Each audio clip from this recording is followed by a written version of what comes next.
ஆ, நம்முடைய முதலமைச்சர் அவர்கள் ஆட்சி பொறுப்புக்கு வருவதற்கு முன்னாலேயே மக்களுக்கு ஒரு உறுதி அளித்திருந்தார்கள். இந்த வழக்குல குற்றவாளிகளுக்கு தண்டனை நிச்சயமாக வாங்கி தருவோம். பாதிக்கப்பட்டிருக்கக்கூடிய பெண்களுக்கு நியாயம் கிடைக்கும் அப்படிங்கிற அந்த உத்தரவாதத்தை வழங்கி இருந்தார்கள்.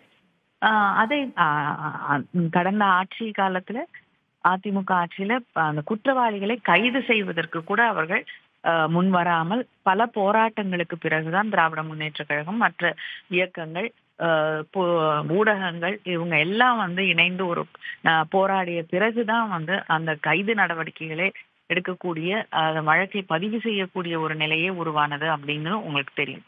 அதுக்கு பிறகு இது சிபிஐக்கு மாற்றப்பட்டு இன்னைக்கு இந்த பெண்களுக்கு குற்றவாளிகள் அத்தனை பேருக்கும் சாகும் வரை ஆயுள் தண்டனை அப்படின்னு ஒரு கடுமையான தீர்ப்பை வழங்கி இருக்கிறார்கள். அது வந்து மிகவும் வரவேற்கத்தக்க ஒன்று.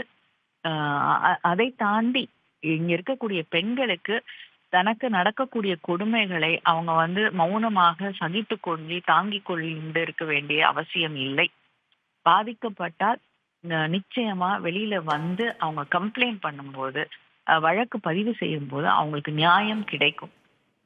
அதனால எதையும் அவங்க மௌனமாக பொறுத்து கொண்டு போக வேண்டிய அவசியம் இல்லை அப்படிங்கிறது. ஏன்னா பாதிக்கப்பட்ட யாருமே அவங்களுடைய அடையாளங்களோ அவங்கள பற்றிய செய்திகளோ வெளியில் வராத அளவிற்கு இந்த வழக்கு நடத்தி முடிக்கப்பட்டிருக்கிறது. அது வந்து ஒரு பாராட்ட வேண்டிய ஒரு மிக முக்கியமான ஒரு விஷயம். அப்புறம் பாதிக்கப்பட்ட பெண்களுக்கும் நிவாரணம் வழங்க வேண்டும் அப்படிங்கிறதும் வழக்கின் தீர்ப்பாக சொல்லப்பட்டிருக்கிறது. இது அத்தனையுமே வரவேற்கத்தக்க ஒன்று. ஒரு மிக முன்னுதாரணமான ஒரு தீர்ப்பாக இந்த தீர்ப்பை நாம் பார்க்க வேண்டும்.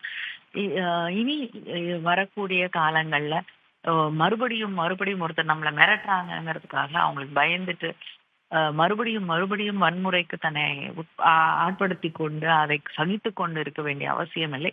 ஒரு சின்ன பிரச்சனை வரும்பொழுதே காவல்துறை நாடி வழக்கு பதிவு செய்து தன்னை பாதுகாத்து கொள்ளக்கூடிய அந்த நிலை இந்த சமூகத்திலே இன்னும் இருக்கிறது அப்படிங்கிற ஒரு நம்பிக்கையை பெண்கள் பெற வேண்டும்.